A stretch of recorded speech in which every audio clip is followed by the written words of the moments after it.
இன்றைக்கி வீட்டில் என்ன ஸ்பெஷல்னு பார்த்தீங்கன்னா குழி பணியாரம் தான் ரெடி பண்ணுறோம். இனிப்பு குழி பணியாரம் தான். மாவு ரெடியாக இருக்குது, கல் சூடாகிட்டுருக்கு, எண்ணெய் ஊற்றியாச்சு. இங்கே பார்த்தீங்கன்னா இனிப்புக்கு தான் வெல்லம்லாம் போட்டு நாட்டு சர்க்கரை ஏலக்காய் போட்டிருக்கோம். மாவு எடுத்தாச்சு, ஒரு கரண்டி மாவு எடுத்து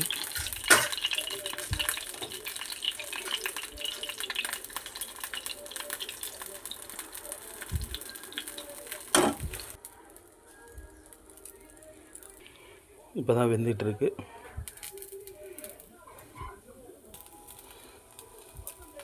அழகாக குக்காக இருக்குது பாருங்க.